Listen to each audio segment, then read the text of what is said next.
Graças a Deus. Meus irmãos, uma boa noite, ou quem sabe uma boa tarde, um bom dia. Não sei que horas que você vai estar acompanhando esse vídeo, mas o nosso desejo é que a graça e a paz do Senhor Jesus estejam com cada um de vocês.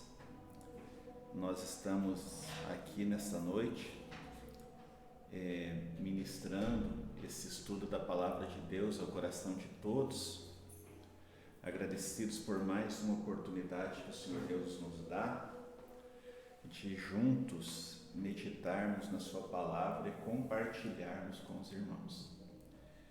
Como nós temos feito durante todo esse mês de julho, nós temos estudado o chamado Sermão Profético de Jesus, que vai o Evangelho de Mateus, capítulo 24, e também aborda o 25, mas nós nos atemos durante esse mês mais ao capítulo 24, E eu quero agradecer você que tem nos acompanhado, seguido as redes sociais da Segunda Igreja Presbiteriana Renovada de Teófilo Otoni. Se inscreva nos nossos canais e ajude a compartilhar esse trabalho para que mais vidas sejam alcançadas pelo Evangelho e pelo poder de Deus.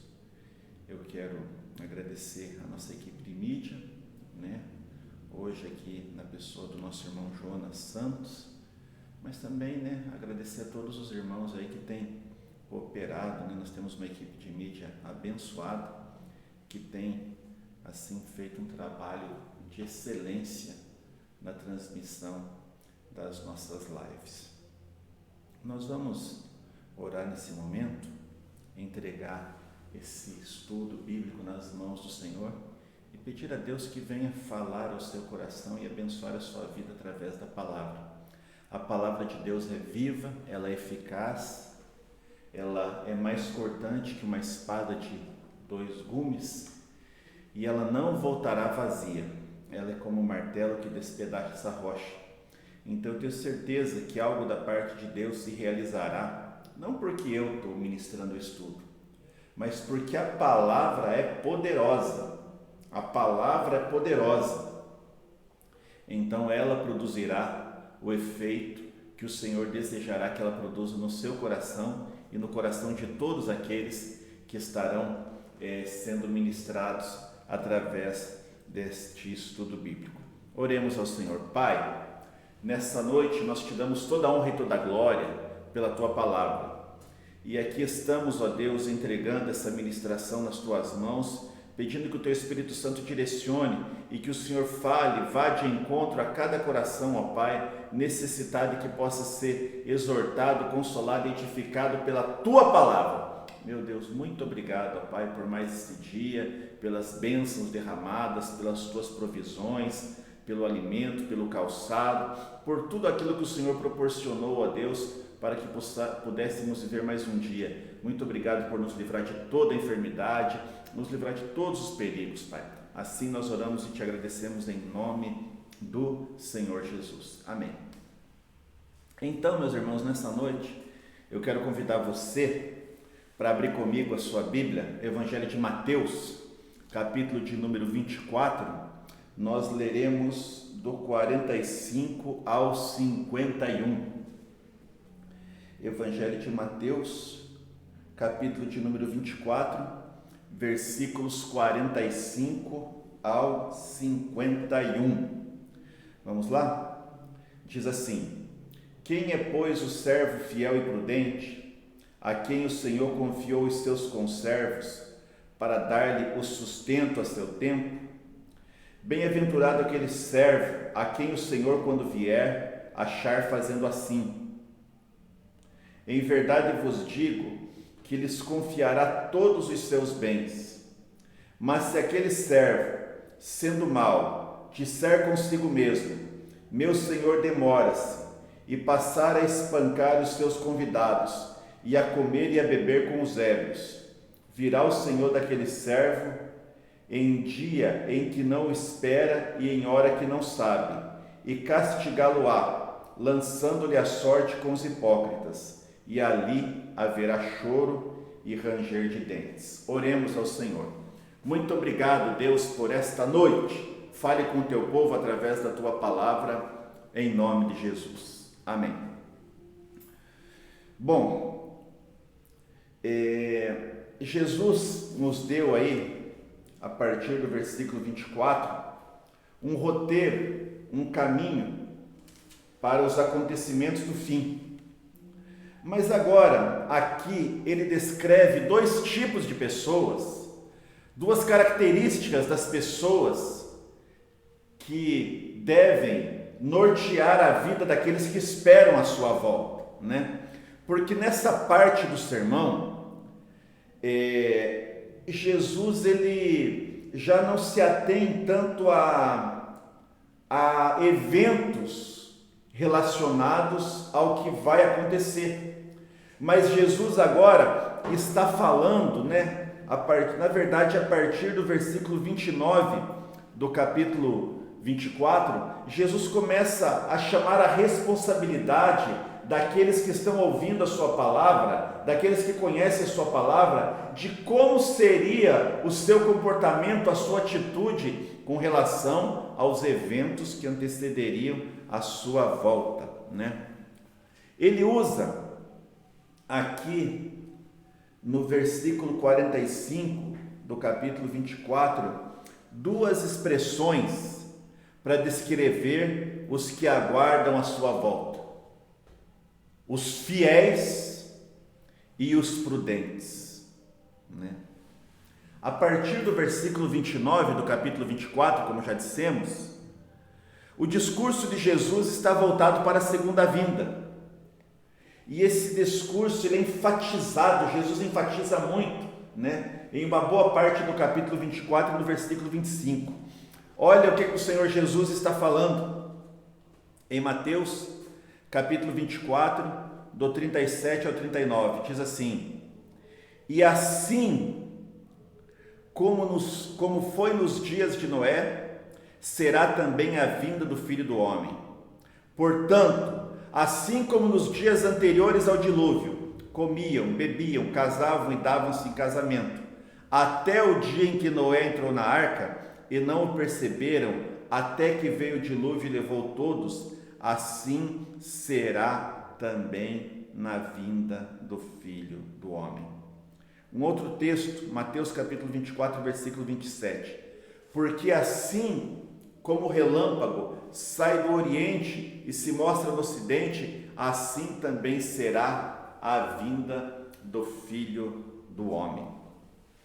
Então esses dois textos estão falando, primeiro, sobre a condição da humanidade nos dias de Noé, e a humanidade que vai se encontrar da mesma maneira nos dias da volta do Senhor Jesus.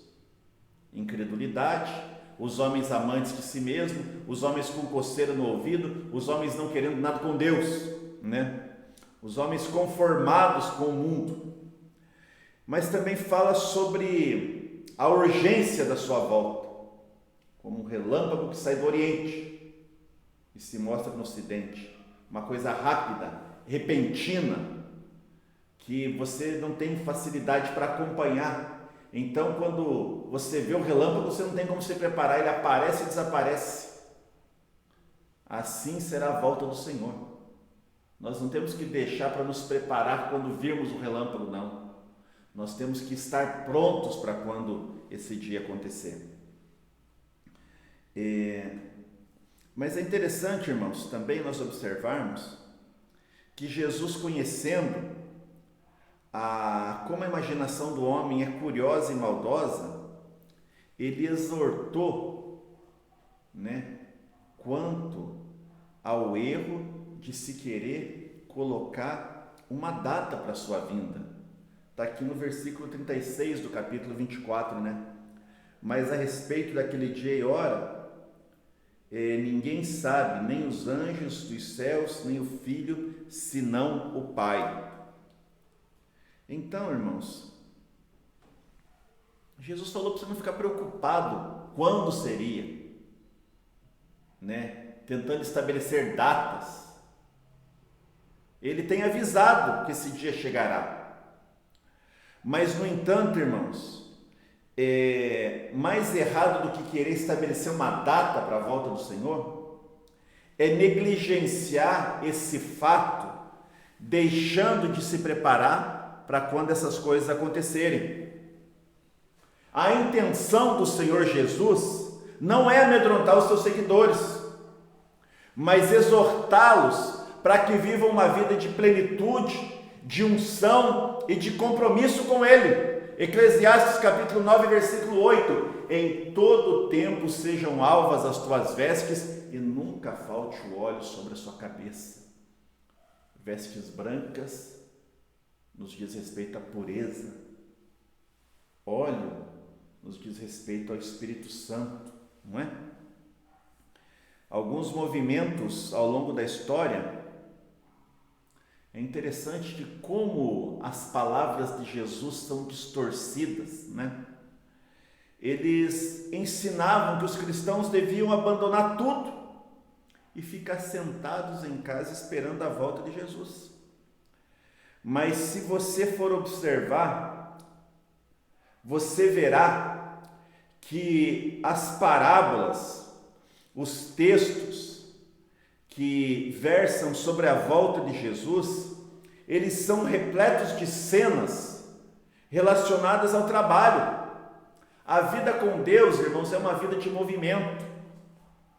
Existe um erro no meio cristão que se criou uma expressão trabalho secular, né? Uma coisa que os reformadores combateram. Sabe por quê? Porque, irmãos, quem criou o trabalho foi Deus. Lá no Jardim do Éden, Deus falou assim, olha, a Bíblia diz que Deus colocou o homem no jardim para o lavrar e o guardar. Então, o nosso trabalho é uma forma de glorificar a Deus. E Jesus falou, usou várias imagens de trabalho relacionando a sua volta. Estarão dois no campo, estará um moendo, e assim vai. E assim vai. Portanto, irmãos, não achemos que nós temos como dissociar a nossa comunhão com Deus do nosso cotidiano.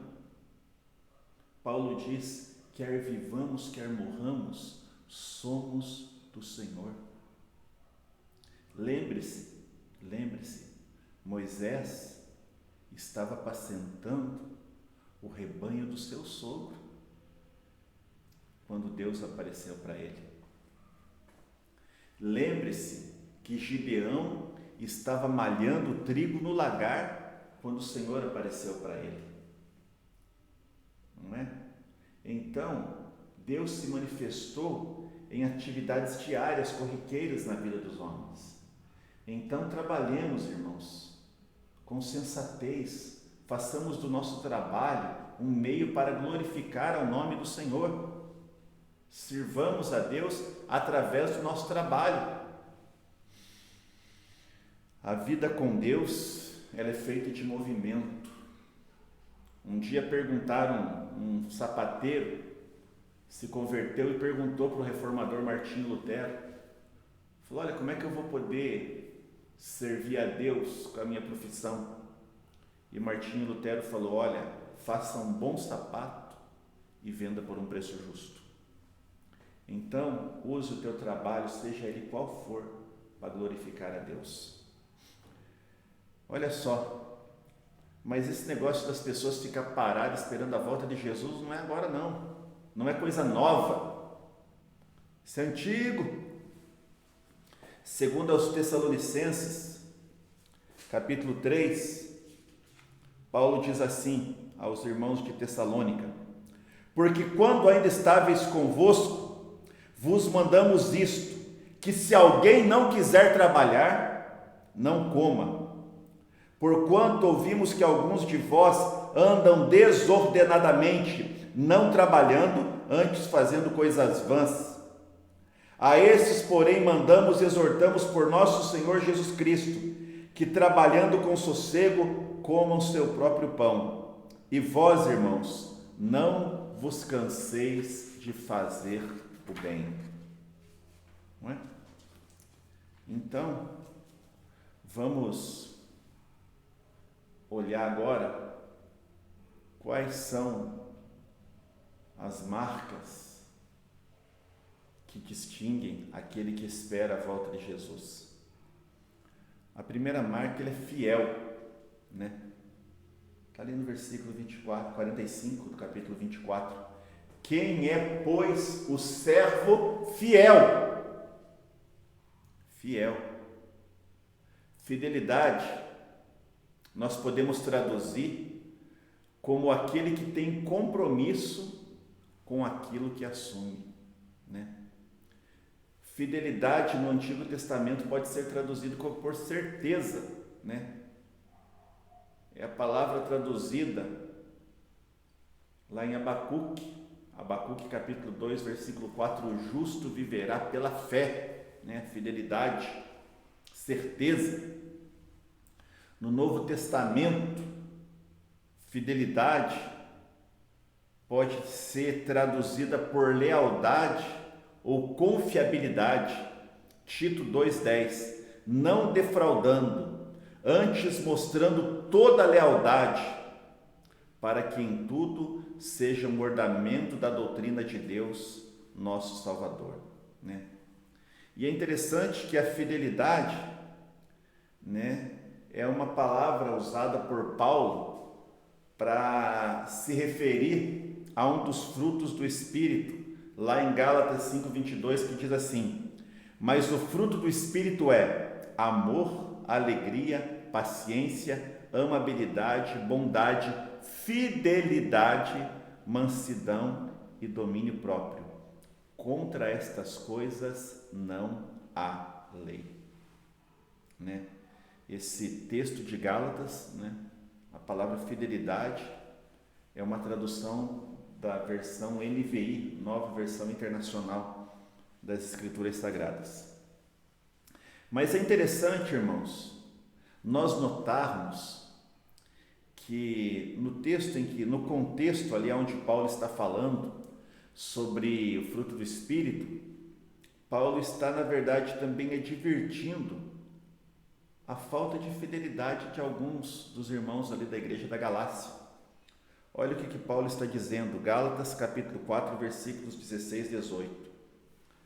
Tornei-me inimigos de vocês por lhes dizer a verdade? Os que fazem tanto esforço para agradá-lo não agem bem, mas querem isolá-los, a fim de que vocês também mostrem zelo por eles. É bom ser sempre zeloso pelo bem, e não apenas quando estou presente, né? A fidelidade, irmãos, independe de olhares externos, né? Um escritor chamado Bill Hybels, ele escreveu um livro chamado Quem é Você Quando Ninguém Está Olhando? E caráter é uma coisa que é aquilo que você é, quando não existe olhares a te contemplar. Porque muitas vezes nós somos movidos pela impressão que queremos deixar aos olhos alheios. Mas, no entanto, irmãos, o nosso principal objetivo deve ser agradar aos olhos daquele que vê todas as coisas, o Senhor nosso Deus. Ele vê todas as coisas, Ele sonda até os nossos pensamentos. Então o fiel, ele é fiel em tudo, inclusive nos seus pensamentos, né? Um aspecto do fruto do Espírito, como um aspecto do fruto do Espírito, a fidelidade, ela possui 3 características, né? É um compromisso com Deus, é um compromisso com o Evangelho e é um compromisso com o próximo. Mateus capítulo 24, versículo 45. Olha só o que Jesus falou no começo desse texto que lemos lá no início do nosso estudo. Quem, pois, é o servo fiel e sensato, a quem seu senhor encarrega dos da sua casa, para lhes dar alimento no devido tempo. Fiel. Fiel a quem? Primeiro, ao seu Senhor. Está falando de Deus. Aos seus conservos. Está falando aos irmãos. O sustento está falando do Evangelho. Então, a fidelidade é uma via, vamos dizer assim, de 3 pistas, né? São 3 faces dessa característica: fidelidade ao Senhor, fidelidade aos conservos, fidelidade ao sustento. Ou seja, a pessoa que é fiel, ela é fiel a Deus, ela é fiel aos irmãos e é fiel ao Evangelho. Vamos corroborar essa teoria? Mateus capítulo 24, do 34 ao 40, né? Ou melhor, Mateus capítulo 22, eu falei 24, mas é 22. Olha só, vocês conhecem essa passagem. Ao ouvirem dizer que Jesus havia deixado os saduceus sem resposta, os fariseus se reuniram. Um deles, perito na lei, o pôs à prova com esta pergunta: Mestre, qual é o maior mandamento da lei? Respondeu Jesus: Ame o Senhor seu Deus de todo o seu coração, de toda a sua alma e de todo o seu entendimento. Este é o primeiro e maior mandamento. E o segundo, semelhante a ele, é: ame o seu próximo como a ti mesmo. Destes 2 mandamentos dependem a lei e os profetas. Então, a fidelidade, né? Ela não é uma coisa isolada. A fidelidade não se volta apenas para o fiel. A fidelidade se volta para aqueles que estão ao seu redor. Se volta para os que estão ao seu redor. Então, Jesus falou: quem é, pois, o servo fiel? Né? Mateus capítulo 24, versículo 13, né? Aquele que for fiel até o fim, este será salvo. Glória a Deus. Fidelidade é importante. A Bíblia diz que nos últimos dias os homens seriam infiéis nos contratos, infiéis em tudo. Quanta infidelidade nos casamentos, quanta infidelidade nos negócios, quanta infidelidade em todas as áreas. Mas o servo de Deus, que aguarda a vinda de Jesus, é chamado para ser fiel. É chamado para ter compromisso, ter aliança. É chamado para ter intimidade, relacionamento com o seu Senhor. Uma aliança com o seu Senhor. Ser fiel até a morte, dar-te-ei a coroa da vida. Mas uma outra característica aí do servo de Deus, né, é que ele tem que ser vigilante, né? Vigilante, atento, tem que ser antenado, tem que estar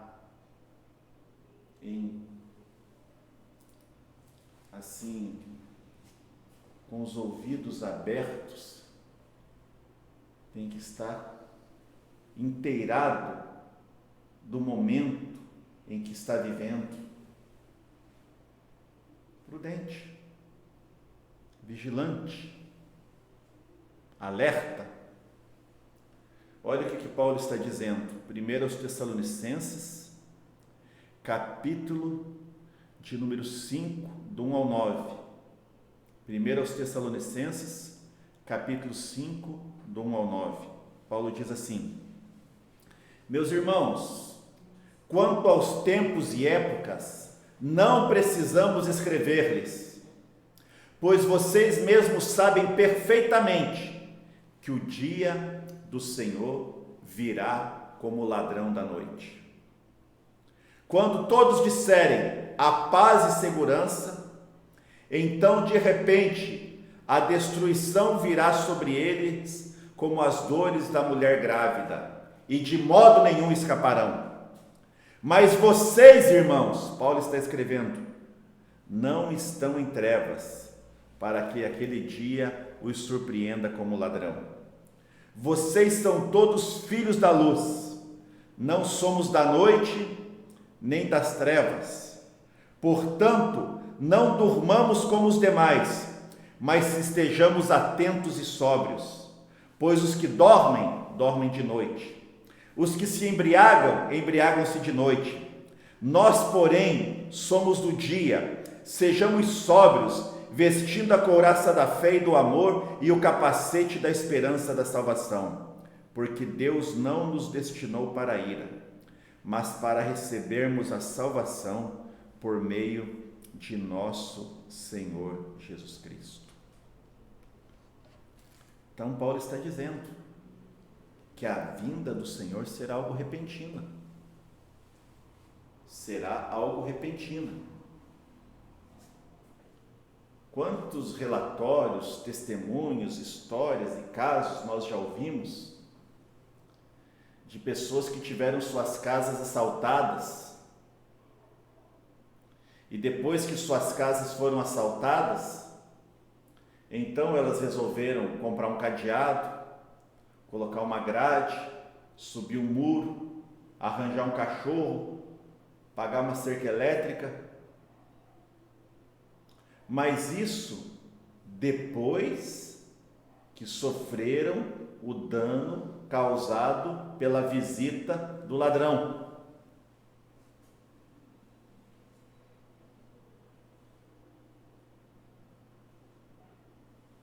Para que ninguém seja apanhado pelo ladrão, é preciso ser vigilante. É preciso fechar todas as brechas que possam dar oportunidade para o ladrão. Estar vigilante, estar atento, estar ligado. Porque o ladrão não avisa, ele não manda recado, ele chega. Mas, como nós dissemos, muitas pessoas tomam providências depois que sofrem o dano. No entanto, no caso da volta de Jesus, não haverá como tomar providência depois. A providência tem que ser antes. Como? Fidelidade, vigilância. Fidelidade e vigilância. O ladrão pode vir a qualquer momento. Nós lemos lá no livro de 1 Reis, que Eliseu pediu para que houvesse porção dobrada do espírito de Elias sobre ele. E aí Elias falou: olha, se você me ver ser tomado, você vai receber porção dobrada do espírito que está sobre mim. E aí Elias ia para a direita, Eliseu ia atrás. Elias ia para a esquerda, Eliseu ia atrás. Elias subia o monte, Eliseu subia atrás. Elias descia para o Jordão, Eliseu descia atrás. Como disse alguém, Eliseu devia dormir com o olho aberto e outro fechado para não perder, no caso, né, a partida de Elias. E assim deve ser o cristão. Assim deve ser o servo de Deus, atento, atento. Nós lemos lá em Gênesis capítulo 5 que Enoque andou com Deus e Deus para si o tomou. Andou com Deus, né?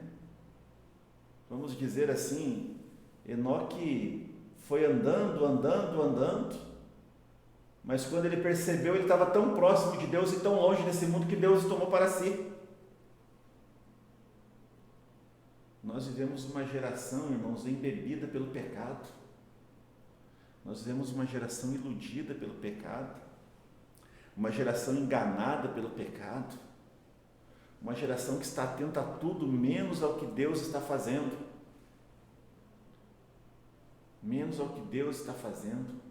Uma geração conectada, uma geração acelerada, uma geração como o povo de Atenas, ávida por novidades, ávida, sedenta, sequiosa, desejosa de novidades, uma geração insatisfeita, uma geração depressiva, porque não tem mais desafios, tudo é muito fácil, tudo é muito acessível, não é?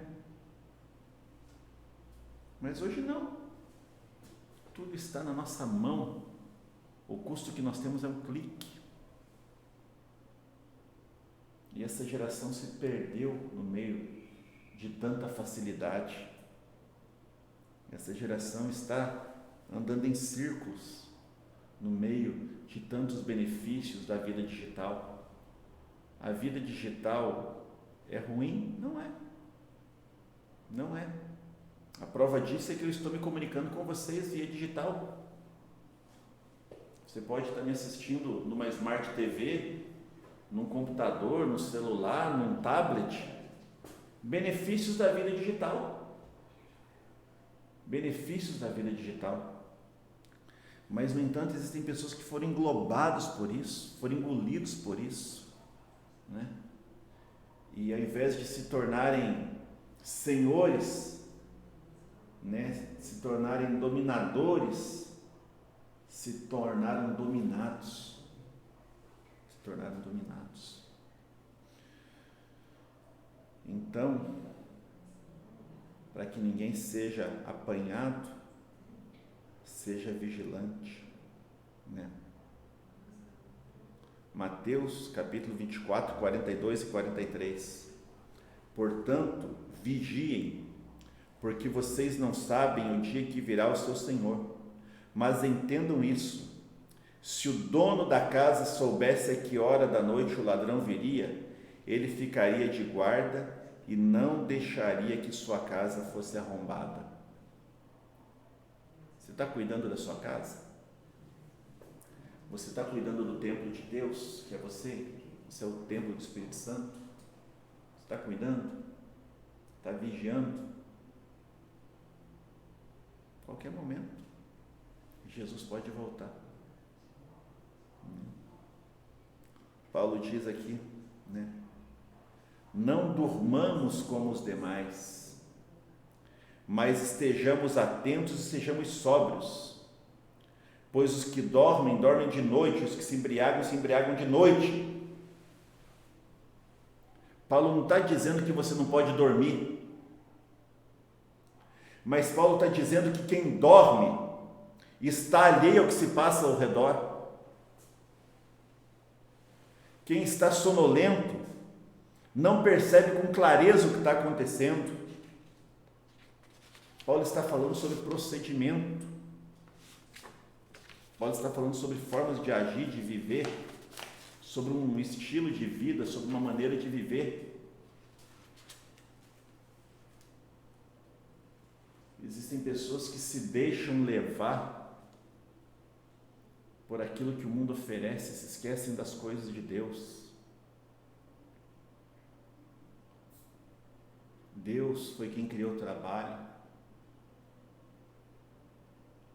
A Bíblia nos diz que toda boa dádiva e todo dom perfeito é do alto, vem do Pai das luzes, em quem não há mudança nem sombra de variação.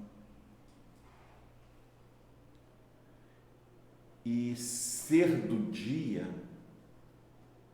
é que, observe, nos dias de Paulo não haviam companhias elétricas como nós temos hoje, que prestam serviço de iluminação pública noturna.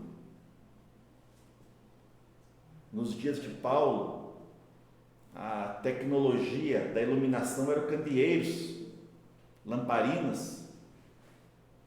Talvez houvesse algum artefato mais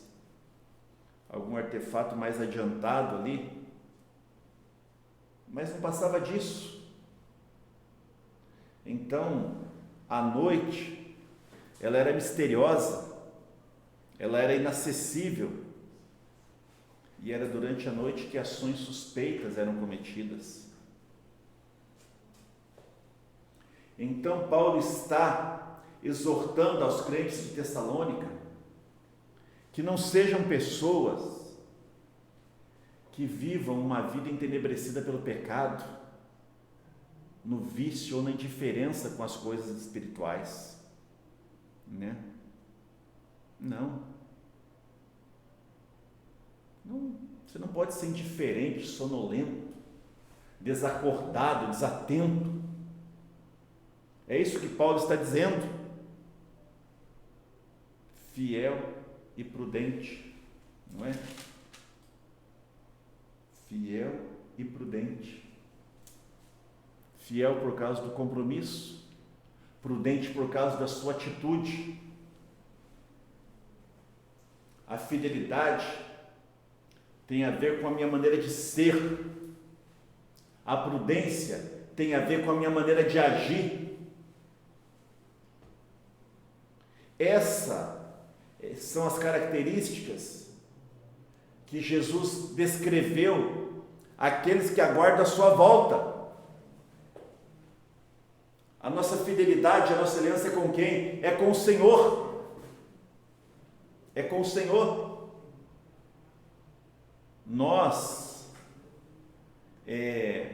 A nós foi deixado uma ordenança chamada Santa Ceia. E essa ordenança, ela é profética. Por quê? Porque Jesus falou, fazer isso em memória de mim. Paulo escreveu, todas as vezes que comerdes este pão e beberdes este cálice, anunciais a morte do Senhor até que Ele venha. Aonde que Ele quer chegar? Ele está falando, olha, essa ordenança está apontando para um dia futuro, a participação da ceia está apontando para o dia futuro, quando Jesus voltará para buscar a sua igreja. Não esqueçam do que Ele fez, mas tenham esperança de que Ele virá. Aliança, fidelidade, o sangue da aliança. Fiel, tenho uma aliança, mas sou prudente, sei que Ele virá. E para isso, eu vou estar esperando, eu vou estar preparando a minha vida, preparando a minha casa, preparando a minha família, não é? Vou estar agindo com equilíbrio, para que quando Ele vier, eu não seja apanhado de surpresa, mas eu esteja esperando quando esse dia chegar.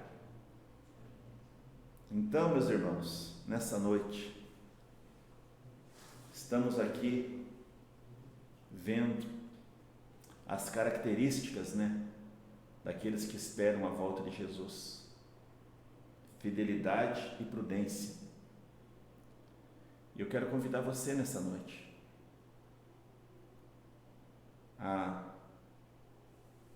ser fiel na sua maneira de ser e prudente na sua maneira de agir, porque esta palavra dentro de breve irá se cumprir. Não seja indolente, como esse outro homem aqui que o texto fala. Meu Senhor tarda. Começa a espancar, começa a agir com violência, começa a praticar glutonaria, começa a beber. Não faça isso, não. Seja fiel, seja prudente. Ele vai voltar. Quando não sabemos, mas ele vai voltar. Então, deixemos para trás o embaraço, como diz o autor aos Hebreus, e o pecado que tão de perto nos rodeia. Fidelidade. E não sejamos como os contemporâneos de Noé. A arca foi o púlpito de onde Noé pregou a justiça. A Bíblia diz que Noé era pregador de justiça. Mas aquele povo não deu ouvidos para Noé. Quando eles perceberam, era tarde. Então não espere, não deixe para amanhã. Se você está afastado, volta para Jesus. Entrega a sua vida para Ele. Se conserta com Ele. Pede para que Ele cure o seu coração, talvez de mágoas, de amarguras, de tristezas, de frustrações, de decepções. Ele tem poder para te curar, para te restaurar. Se você não entregou sua vida para Jesus, entregue. Como Paulo escreveu aqui, nós não fomos destinados para a ira, mas para a salvação através da pessoa bendita de Jesus. Então entregue sua vida para Jesus. E se você, meu irmão, está fraco, está desanimado, confia no Senhor. Se você está me ouvindo nesse momento, é porque Deus tem guardado a sua vida. Deus tem preservado a sua vida e te dando a oportunidade, não de estar me ouvindo, mas o privilégio de estar vivo com saúde. A Bíblia diz que para aquele que está entre os vivos, há esperança. Por isso, nessa noite, vamos mudar. Vamos pedir para Deus transformar a nossa maneira de ser. Vamos pedir para Deus mudar a nossa maneira de agir, para sermos achados fiéis e prudentes naquele dia. Amém? Que Deus em Cristo Jesus possa te abençoar. Nós queremos convidar você para as programações da nossa igreja. Nesse próximo domingo nós teremos a Santa Ceia do Senhor, em 2 horários, na parte da manhã, das 8h30 às 9h30, depois das 10 às 11. Então a Santa Ceia na parte da manhã vai ser em 2 horários. À noite nós teremos também o culto, das 18 às 19 e das 19h30 às 20h30. No culto de domingo à noite, quem estará trazendo a palavra aos nossos corações é o pastor Elias Félix, da Missão Jerusalém. Então venha participar, claro, dentro das possibilidades. O número de participantes é reduzido, mas se inscreva, não deixe de ser abençoado, né? Nesse tempo tão diferente que estamos vivendo, Deus ainda assim tem bênçãos para aqueles que confiam nele. Você está vendo aí no canto da tela o QR Code. Através desse QR Code você pode fazer a sua oferta, você pode entregar o seu dízimo para a obra do Senhor, não é? Deus tem sido fiel com você, então seja fiel com Ele também. Ele vai te honrar. Que Deus em Cristo Jesus te abençoe, meu irmão, minha irmã. Que você tenha um final de noite abençoado, ou não importa o momento em que você esteja vendo essa transmissão, que a bênção do Senhor, que enriquece e não acrescenta dores, seja com você e com sua família. Vamos orar. Pai, muito obrigado por essa noite, pela Tua palavra que falou aos nossos corações. Que o Senhor abençoe a vida de cada um que estará ouvindo, acompanhando essa transmissão. Que o Senhor derrame graça, cura, transformação, dê um direcionamento, faça, Pai, algo diferente, algo novo, algo inédito na vida do meu irmão, da minha irmã que está ouvindo essa palavra. Abençoa a nossa equipe de mídia, abençoa toda a Tua igreja, abençoa o nosso país, o nosso presidente, o nosso estado, a nossa cidade. Também, ó Deus, o estado, a cidade, ou mesmo o país de cada um desses que estiver acompanhando essa transmissão. Assim nós oramos, Pai, e te agradecemos em nome de Jesus. Recebam a bênção. Que a graça do Senhor Jesus, o amor de Deus Pai e a comunhão do Espírito Santo seja com cada um de vós. O povo de Deus espalhado pelos 4 cantos da terra, diga amém. Que Deus abençoe. Uma excelente noite para todos vocês.